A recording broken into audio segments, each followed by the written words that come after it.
नमस्कार। यूपी मिश्रा का इनसाइड झारखंड की ओर से मैं अपने आवाज़ से ही बात कर रहा हूँ, भगवती इनक्लेव से। चूँकि पितृपक्ष का प्रारंभ हो चुका है और भाद्र मास बीत जाने के बाद अश्विन महीने में ही ये पितृपक्ष आता है। लेकिन पूर्णिमा के साथ ही प्रतिपदा में पहला श्राद्ध बीत चुका है। तो ये तो पंडितों का विषय है, ये मेरा विषय नहीं है। मैं थोड़ी सी बात पितृपक्ष में क्या करना चाहिए इस विषय में बात कर रहा हूँ। कैसे करना चाहिए? आप समझ लीजिए कि आपके पास कोई पंडित जी नहीं है, कोई गाइड करने वाला नहीं है, आप कुछ नहीं जानते हैं। आपने कभी अपने पिता का श्राद्ध ही नहीं किया, अपने दादाजी का श्राद्ध नहीं किया, आप अनजान हो।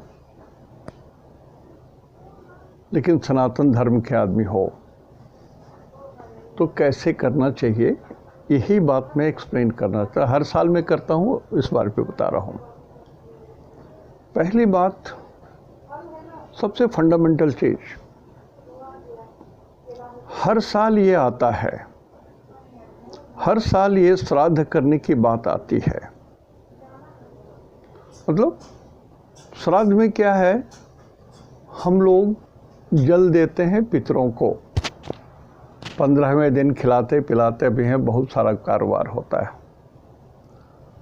तो साल में एक बार अपने पितरों को हम लोग जल देते हैं, तर्पण करते हैं। इस बात को गौर कीजिएगा। मतलब उनको एक दिन का भोजन मिलता है। जो जल देते हैं वहाँ पर वो सिर्फ जल के द्वारा ही उनकी भूख मिटती है, क्षुधा मिटती है। वहाँ अन्न नहीं खाना पड़ता है, जल।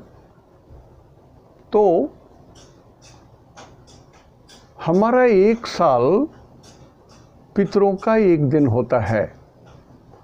हर साल लगता है ये पितृपक्ष, 12 महीने के बाद ये आता है बराबर। तो पृथ्वी का एक वर्ष पितरों का एक दिन होता है, इसलिए हम लोग उनको जल देते हैं, उनको भोजन देते हैं। इस पर डिटेल बाद में आऊंगा। तो एक वर्ष माने 360 दिन, पितरों का 24 घंटा हुआ। पितरों का 1 घंटा हमारा 15 दिन हुआ, इसलिए 15 दिन का पितृपक्ष होता है। 1 घंटा माने 60 मिनट 15 दिन के बराबर होता है एक पक्ष। इसलिए हमारा एक दिन पृथ्वी पर का पितरों का 4 मिनट होता है। भगवान ने उनको अनुमति दी कि वो 1 घंटा के लिए धरती पर उतरें और अपना भोजन पाएं और फिर चले जाएं। उनके पास सिर्फ 1 घंटा का मोहलत है। 1 घंटा का मोहलत मतलब 15 दिन। 15 दिन उनके पास है, हम लोग के पास है 15 दिन अपने पितरों को देने के लिए, लेकिन उनके लिए 1 ही घंटा का समय है। अब होता क्या है 1 घंटा में, ये समझ लीजिए। ये पितरलोक है, ये पृथ्वीलोक है। ठीक पितृपक्ष के दिन ये धुरी और पृथ्वी की धुरी मिल जाती है, तो पितर ऊपर से उतर के पृथ्वी पर आते हैं और यहाँ पर वो रहते हैं। 1 घंटा के लिए उतरते हैं और 1 घंटा में उनको भोजन मिल गया तो मिल गया, नहीं तो फिर ये लौट जाते हैं। कारण कि ये धुरी बदल जाती है। ये पृथ्वी घूम रही है तो ये धुरी ऐसे हो जाएगी, ऐसे तिरछी हो जाएगी और ये धुरी उधर चली जाएगी। तो जो पितर आए हैं पृथ्वी पर वो नहीं चढ़ पाएंगे, इसलिए कि जो चढ़ने की धुरी थी, जो पॉइंट था, वो खसक गया है, इसलिए जो अमावस्या का दिन होता है, महालया का दिन होता है, उस दिन येन केन प्रकारे न पृथ्वी पर आए हुए पितर वापस जाते ही हैं, नहीं तो फिर वो एक दिन पृथ्वी पर ही टिके रह जाएंगे, वो भूखे प्यासे एक दिन रह जाएंगे। अब वो पृथ्वी पर क्यों आते हैं भोजन के लिए?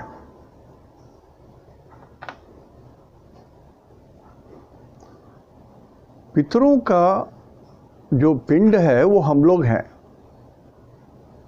वो अशरीरी आत्माएं हैं और उनको सॉलिड फूड नहीं चाहिए, उनको जल के रूप में, वाष्प के रूप में जल चाहिए। पंडित जी को हम लोग खिलाते हैं, वो और थ्योरी बहुत सारी बात है, लेकिन मुख्य बात ये समझ लीजिए। तो उनको सिर्फ जल चाहिए, तो जल किससे चाहिए? उनके पिंड तो हम लोग हैं, मैं अपने पिता का ही प्रतिरूप पिंड हूँ। तो वो सबसे पहले आते हैं पृथ्वी पर अपने पुत्र के पास, ज्येष्ठ पुत्र के पास, जो सबसे बड़े बेटे हैं उनके पास आते हैं, और समय उनके पास, उनके अपने घड़ी से 1 ही घंटा का टाइम है। वो टकटकी लगाए रहते हैं कि कभी हमारा बेटा जल देगा तो मैं वो जल ग्रहण करूंगा और फिर इसी धुरी से ऊपर चला जाऊंगा। बड़ा बेटा नहीं तो उसके बाद जाते हैं वो सबसे छोटे बेटे के पास।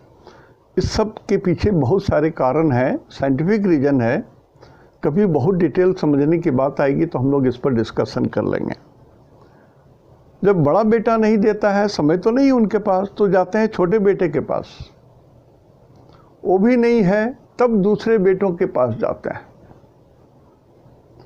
वो भी नहीं, वो भी जल नहीं देता है, तो भूखे प्यासे नाराज होकर के कि इतना बड़ा नालायक पुत्र हमने जन्म दिया जो एक चुल्लू जल नहीं दे सका हमको तर्पण के लिए, आहार के लिए। वो कुपित होके श्राप दे करके चले जाते हैं ऊपर। इस अभागे ने हमको जल नहीं दिया, नालायक समझोगे तुम। पितर श्राप देके जाते हैं, ये सत्य है।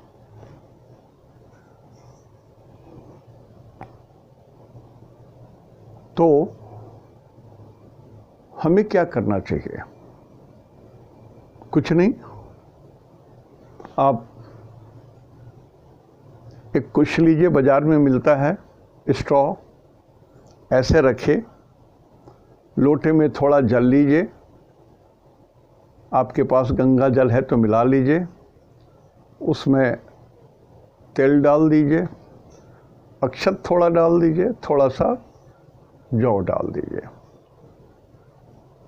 आप तैयार हैं। अपने पितर को जल देने के लिए आप तैयार हैं। इतना ही चाहिए। मैं सारा चीज़ ताम झाम हटा करके एकदम मेन पॉइंट पर आ रहा हूँ। अब आपको क्या करना है? जैसे मेरे पिताजी चले गए, तो इसमें 3 लेयर होता है।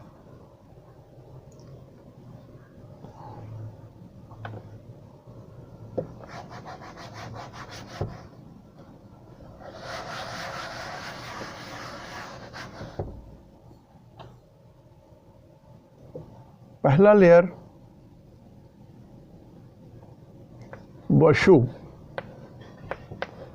वसु बोलते हैं, फादर।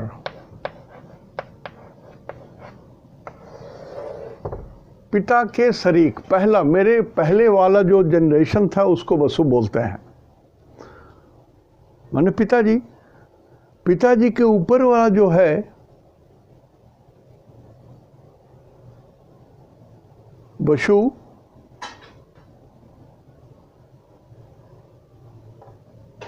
ऊपर वाले जनरेशन को वसु, मैं भूल रहा हूँ शायद, रुद्र बोलते हैं, ग्रैंडफादर, दादाजी। रुद्र होते हैं दादाजी।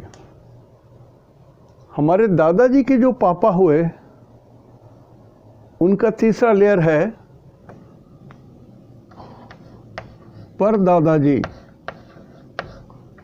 ये होते हैं आदित्य। ये 3 लेयर हुआ, पिता, दादा और परदादा। ये 3 लेयर, ये 3 लेयर तक ही जल्दी जाती है।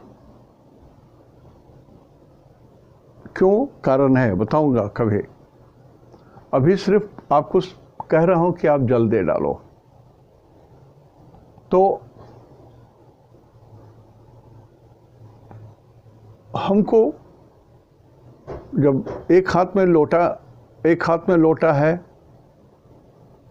जिसमें तिल वगैरह है, आपके पास तुलसी जी का गाछ है तो ठीक है, नहीं है तो किसी वृक्ष के पास, बड़े पीपल छोड़ दीजिए, किसी वृक्ष के पास खड़े हो जाइए। वो भी नहीं है तो किसी गमले में, वो भी नहीं है तो कहीं शुद्ध जगह में थोड़ा जल गिराइए। लेकिन गिराने के पहले अपने, जैसे मेरे पिताजी नहीं हैं तो मैं अपने पिताजी को याद करूंगा। मेरे पिताजी स्वर्गीय पंडित गणेश प्रसाद मिश्रा जी, सपत्नीक, जो मौदगल गोत्र के हैं और जो वशु स्वरूप के हैं। आप आइए, मैं श्रद्धापूर्वक, यथा योग्य, बिल्कुल श्रद्धापूर्वक आपको मैं जल दे रहा हूँ। लोटे से आप जल गिरा सकते हैं, चाहें तो आप यहाँ पर ये कुछ रख कर के लोटे से यहाँ गिराइए, इससे ये गिरेगा। इधर से पाइपलाइन के ऐसा ठोप ठोप करके गिरेगा।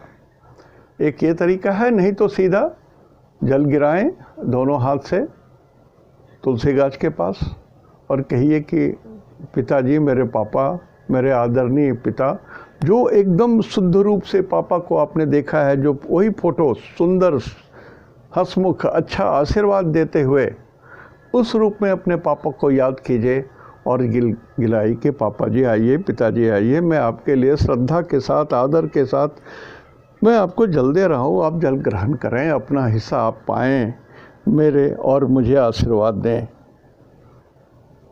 वैसे आपके जितने पुरखे चले गए हैं, पिताजी के समकक्ष, चाचा जी वगैरह वगैरह जितने लोग हैं, उनको भी आप दे सकते हैं। गोत्र बोलना चाहिए। जैसे मेरा गोत्र मौदगल्य है, किसी का वत्स गोत्र है, किन्हीं का शांडिल्य गोत्र है, अपने अपने गोत्र को बोलेंगे। और जिनको जल देना है उनका एकदम हंसता खेलता आनंददायक ऐसा फोटो रखें दिमाग में और कहीं कि मैं जल दे रहा हूँ। आपकी माता जी हैं, आपके घर में जो भी गुजर गए, छोटे बड़े जितने लोग गुजर गए, सबको आप सामने में रख करके कि आप आइए, जल दे रहा हूँ, ग्रहण कीजिए। तुलसी गाछ यदि आपके पास नहीं है तो बाजार में मिलता हो, खरीद दीजिए, गमले में रखिए, थोड़ा सा बड़ा मुंह हो। ये बहुत सरल तरीका है। उसके बाद फिर जब अपने पिता के बराबर के सारे फर्स्ट जनरेशन को दे दिया तो फिर बोलिए कि मेरे दादाजी पंडित मथुरा प्रसाद मिश्र, जो मौदगल गोत्र के हैं, जो पिता के ऊपर हैं, तो मैं बोलूँगा रुद्र रूप में हैं, जो रुद्र स्वरूप में पितृलोक में निवास करते हैं। आप आइए, मैं आपको भी श्रद्धापूर्वक जल दे रहा हूँ, स्वीकार करें, मेरा नम्र निवेदन है और मुझे आशीर्वाद भी दें। वहीं तुलसी गाछ पर उसी जगह गिराइए। जो आपके दादाजी और उनके भाई, उनके बहन, बुआ जी, सबका यदि हो गया, आप बहुत परेशान मत होइए, सिंपल ढंग से सिर्फ दिमाग में फ़ोटो रखिए और उनको निमंत्रण दीजिए, आइए। अब दादाजी के ग्रुप को आपने जब दे दिया तो उसके ऊपर वाले ग्रुप परदादा को बोलेंगे, दादाजी जिनका नाम झिंगन मिश्रा है, आप आएँ, श्रद्धापूर्वक मैं आपको जल अर्पित कर रहा हूँ। आप तृप्त हो, तृप्य हो, तृप्त हो। और तृप्त वर्ग तीनों के लिए आप बोल सकते हैं कि मैं जो ग्रहण जल दे रहा हूँ स्वीकार करें और तृप्त हो। ये 3 पीढ़ी को आपने दे दिया। अब यदि इफ़ यू आर ग्रेट, तो आपके जानते में जितनी आत्माओं को आप जानते हैं कि वो मर गए हैं और उनको कोई जल देने वाला नहीं है, उनके लड़के सब नास्तिक हो गए हैं, अंग्रेज हो गए हैं, बिल्कुल सनातन धर्म उनके पैर की जूती है, ऐसे लड़कों के जो पिता हैं और जो तरस रहे होंगे उनके लिए सर्वे पितरा, सभी पितर, वसु रुद्र आदित्य स्वरूप जितने भी पितर हैं सभी आए, मैं सबों के लिए जल दे रहा हूँ। तृप्त होइए। खाली फ़ोटो सबका दिमाग में बनाते जाइए कि जिनको आप जल दे रहे हैं जानते हैं, आपके चाचा हैं, ताऊ हैं, ये हैं, वो है, जो आपके गुतियाँ हैं, जो आपके शत्रु हैं, सबों को जल दीजिए जो दे सकते हैं आप।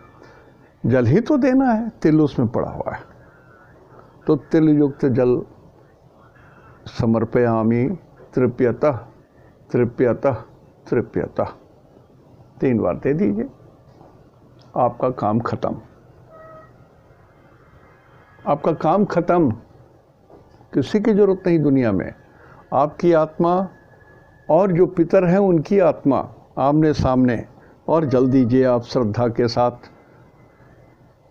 श्रद्धया दीयते इति दानम इति श्राद्धम। श्रद्धा के साथ दिया हुआ दान भी होता है और श्राद्ध भी होता है, बिना श्रद्धा के श्राद्ध नहीं होता। अब मानिए तो एक देव, नहीं मानिए तो कोटि कोटि। उसी तरह से हरि अनंत, हरि कथा अनंता। आप जितना उसमें बढ़ाते जाइए आपकी मर्जी है। और शास्त्र पुराण बहुत बहुत कह के गए, लेकिन सीधी सी बात है, उनको जल चाहिए, आप जल दीजिए। और मैंने कहा पहले दिन 4 मिनट बीत गया, ठीक है, 56 मिनट बाकी है उनको फिर और धरती पर रहने का। दूसरे दिन 4 मिनट बीत गया तो 52 मिनट्स और बाकी है उनको धरती पर रहने का। तो कुछ लोग तिथि के अनुसार देते हैं कि सप्तमी तिथि को गुजर गए तो सप्तमी तिथि को ही जल दे दूंगा। चलिए सही है, गलत नहीं है, लेकिन इतना छोटा सा काम करना है, जल तो गिराना है। आप तो रोज भी गिरा सकते हो, रोज भी गिरा सकते हो, लेकिन अंतिम दिन को महालया बोलते हैं। उस दिन तो पितर लोग जाते हैं, ऊपर चढ़ जाते हैं, भागते हैं, कहीं धुरी बाहर घिसक ना जाए कि मैं पकड़ ना सकूं, मैं उस रास्ते चढ़ ना सकूं, ऊपर अपने पितृलोक ना जा सकूं। तो महालया के दिन जरूर दे दीजिए।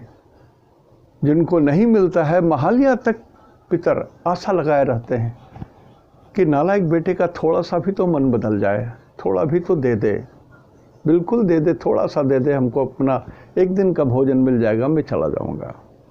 नहीं मिलता है, बहुत कष्ट में रहते हैं पितर, बहुत कष्ट में, और बहुत नाराज होते हैं। छोटा सा काम प्लीज़ कीजिए, प्लीज़ कीजिए, प्लीज़ कीजिए। यही सत्य है, यही सत्य है, यही सत्य है। मान लीजिए मेरी बात। जो लोग नास्तिक हैं, आनंद में रहो, आपकी भी जब मृत्यु होगी, मृत्यु तो सत्य है। उसके बाद आप एक बूंद के करोड़ में हिस्से पानी के लिए तरसोगे। यदि अभी भी आप नहीं समझ पा रहे हो तो तरसोगे। तो ये जल है, पानी नहीं है, जल है। तृप्यता तृप्यता तृप्यता। जिनको कुछ नहीं है, जिनको थोड़ा भी मन नहीं लगता है, नहीं करना है हमको, भाड़ में जाए पितर।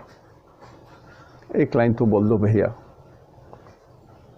एक लाइन बोल दो। ओम सर्वे पितरेभ्यो नमः, सर्वे पितरेभ्यो नमः, सर्वे पितरेभ्यो नमः। ओम वसु रुद्र आदित्य स्वरूपे सर्वे पितरेभ्यो नमः ईदं तिलयुक्त जलम समर्पयामि तृप्यतः तृप्यतः तृप्यतः।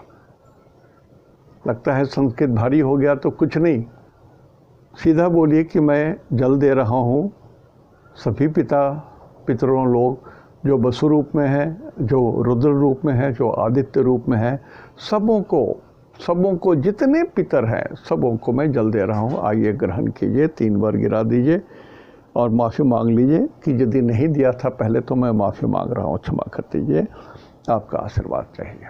सारा पितृदोष वगैरह सब खट जाएगा, ख़त्म हो जाएगा। ये बात मैं आपको बता रहा हूँ। अब रहा थोड़ी सी बात, चूँकि पितृदोष शब्द हमने यूज़ कर दिया तो उसको भी थोड़ा सा एक्सप्लेन कर देता हूँ।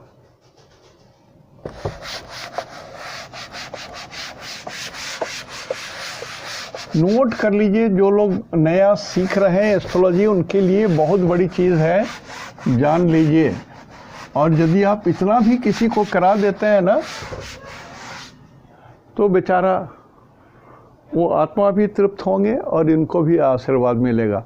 बहुत ज़्यादा लटपट में मत डालिए, बहुत ज़्यादा अड़ंगा मत लगाइए, बहुत ज़्यादा मत घेरिए जजमान को, ठीक है। तो मैंने कहा कि पितृदोष कैसे समझोगे, बहुत सारी चीज़, यहाँ करो, वहाँ जा कर के नारायण बलि दो, ये करो, वो करो, बहुत सारी कहानी है। हरि अनंत, हरि कथा अनंता। जाल भी बहुत बड़ा है पंडित जी लोगों का। अब मैं बराबर बोलता हूँ कि सबसे पहला चीज एस्ट्रोलॉजी का है नक्षत्र, नक्षत्र, नक्षत्र सिद्धांत। तो कौन सा नक्षत्र है जो पितृलोक को या पितरों के बारे में बताता है, जो रिप्रेजेंट करता है, विच इज द स्टार, वो कौन सा नक्षत्र है जो पितरों का रिप्रेजेंटेटिव है। समझ लीजिए, कोई इस तरह से नहीं बताएगा आपको। मैं सिर्फ इतना चाहता हूं कि यदि आप समझ गए हो तो मैं आपका पैर पकड़ करके आपको प्रणाम कर रहा हूं। अपने पितरों को थोड़ा सा तो जल दे दो, इतना तो उपकार करो, इतना तो मेरी भाषण देने की दक्षिणा मान लो, आप कर दो। तो पितरों का जो नक्षत्र है वो मघा है। मघा को पितृ बोलते हैं। इसके बारे में, इस नक्षत्र के बारे में बहुत सारा डिटेल है, वो डिटेल नहीं बोलने जाऊंगा, थोड़ा सा वीडियो लंबा हो जाता है, मैं बता दूंगा बाद में। तो मघा नक्षत्र ही पितरों को रिप्रेजेंट करता है। तो कौन से ग्रह रिप्रेजेंट करेंगे? मघा के लॉर्ड होते हैं केतु, तो केतु पितरों को रिप्रेजेंट करेंगे। तो हर कुंडली में तो राहु केतु होते हैं, तो पितर नाराज हैं या खुश हैं, ये कैसे समझेंगे हम? देखिए, यदि गुरु को जीव बोलते हैं, यदि गुरु के साथ सूरज है तो उसमें क्रोध है, साथ में प्लस मंगल है तो उसमें और क्रोध है, साथ में केतु है तो और ऊपर से क्रोध हो गया, कुजवत केतु। तो पितर नाराज हैं। इतने आपको समझना पड़ेगा कि पितर खुश हैं। केतु के साथ यदि सिर्फ अकेला गुरु है तो पितर नाराज नहीं है। केतु के साथ सूरज हैं, केतु के साथ मंगल हैं, केतु के साथ और भी ऐसे ग्रह हैं जो बधतारा में पड़े हुए हैं, इसको नोट कर लीजिए। केतु के साथ और भी ग्रह हैं जो बधतारा में पड़े हुए हैं, और ऐसे ग्रह हैं जो बधतारा में पड़े हुए हैं और केतु को देख रहे हैं, दृष्टि डाल रहे हैं, तो पितर नाराज हैं। एस्ट्रोलॉजी से समझिए, मैं पंडितों की भाषा नहीं बोल रहा हूँ, माफ़ कीजिएगा पंडित जी लोग, मैं उतना ज्ञानी हूँ नहीं, मैं सिर्फ ग्रहों की बात जानता हूँ, ग्रहों की भाषा में बता रहा हूँ। तो जब तक आपके कुंडली में केतु के ऊपर में 3 से अधिक पाप प्रभाव का योग नहीं बनता है, तब तक केतु नष्ट नहीं होंगे, तब तक केतु ये इंडिकेट नहीं करेंगे पितरों। अब एक पंडित जी का श्लोक बोल देता हूँ। राहु केतु समायुक्तो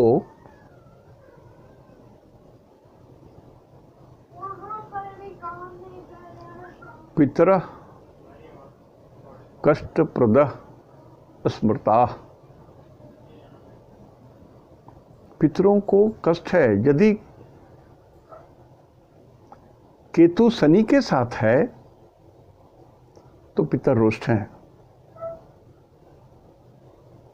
राहु शनि के साथ हैं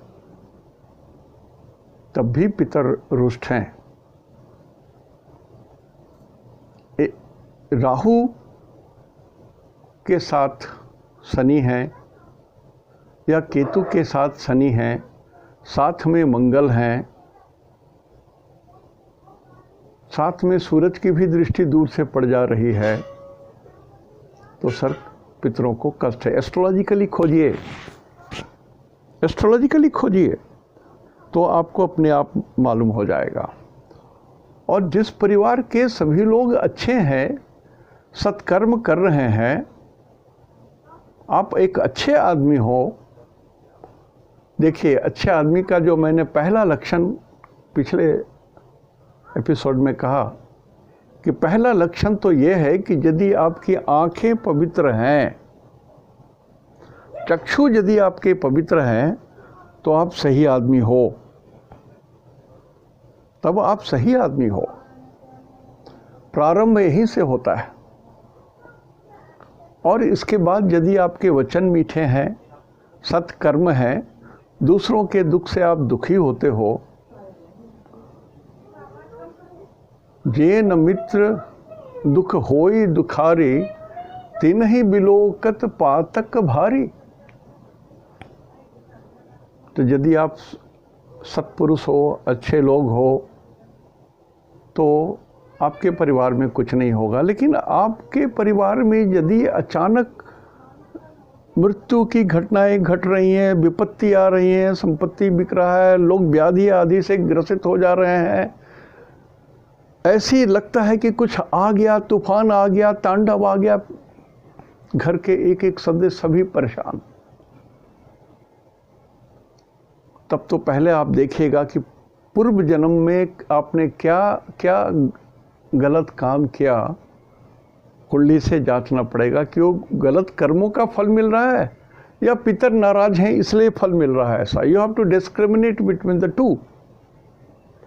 5th हाउस के जरिए आपको ये जानना पड़ेगा कि आपके घर में जो ये तूफान मचा हुआ है, जो त्राहि माम त्राहि माम त्राहि माम परमेश्वर मचा हुआ है, वो आपके पूर्वजन्मों के कष्ट के कारण है या पितरों के क्रोध के कारण हो रहा है, ये समझ लीजिए आप। ये आपको डिकोड करना पड़ेगा, ये सीखना पड़ेगा। हम तो बराबर कुछ सिखाते हैं, जो बोलते हैं, जो लोग नए सीखने वाले हैं उनके लिए, पंडितों के लिए नहीं बोल रहा हूँ, जो लोग स्मार्ट एस्ट्रोलॉजर्स हैं उनके लिए नहीं बोल रहा हूँ, जो विद्वज्जन हैं उनके लिए नहीं बोल रहा हूँ, मैं बोल रहा हूँ हर आदमी। आप ये बताइए, एक साधारण आदमी के बस की बात है, जो आदमी दिहाड़ी मजदूर करता है, कि पंडित जी को बुला करके ये पितृपक्ष में अपने पितरों का श्राद्ध करवा ले और ब्राह्मण भोजन कराए और सब कुछ करे, वो मर जाएगा बेचारा। तो आपका ज्ञान उसको मदद करेगा, उसके पितरों को मदद करेगा, उसके खानदान के होने वाले कष्ट से दूर करेगा उसको, बहुत सारी चीज़ें हैं। अब देखिए, कभी कभी ऐसा होता है कि किसी दंपति को संतान होता ही नहीं है। आप चेक करा लीजिए, डॉक्टर बोलेंगे नहीं, male is 100% all right and female is also 100% all right. क्यों बच्चे नहीं हो रहे मैं नहीं जानता, but from our side everything is okay. ये सब हैं, बहुत सारी निशानियां हैं ये पितृदोष के, और भी बहुत कुछ हैं।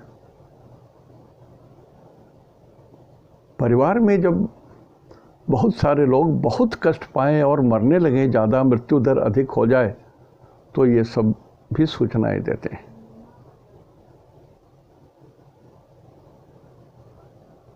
तो पितृदोष के लिए मैंने बहुत छोटा सा बात कहा, जल दीजिए। पितृदोष बचाने के लिए केतु को पकड़िए। मघा नक्षत्र में यदि बहुत पापक ग्रह आ जाएं, मघा नक्षत्र में यदि बहुत पापक ग्रह आ जाएं, दृष्टि भी पड़ जाए या संघात चक्र से भी दृष्टि पड़ जाए, तो फिर समझिए कि आपके घर में पितृदोष है। तो पितृदोष के लिए क्या करना है? जल देना। मैं तो 300 दिन देता हूँ, रोज देता हूँ। पितृपक्ष हो या ना हो, मैं तो रोज देता हूँ। छोटा सा तो काम करना है।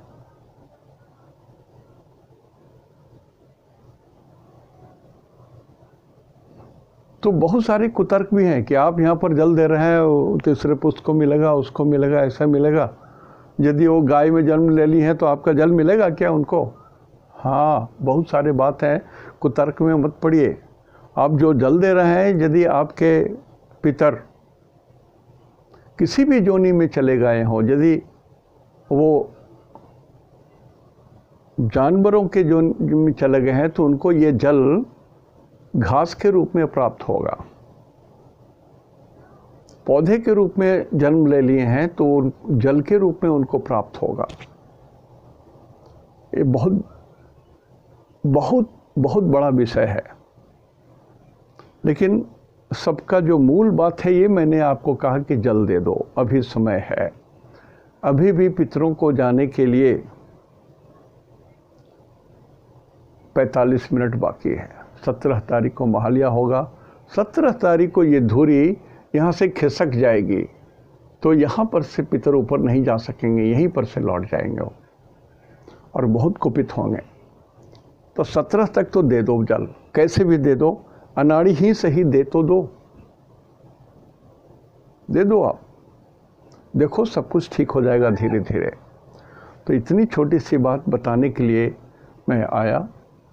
और एक दिन हमारा, एक दिन पितरों का 4 मिनट होता है, मैंने बताया आपको ना।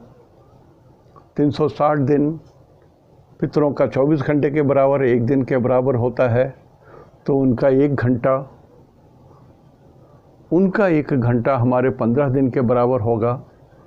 उनका 4 मिनट हमारा 1 दिन के बराबर होगा। 15 चौके 60।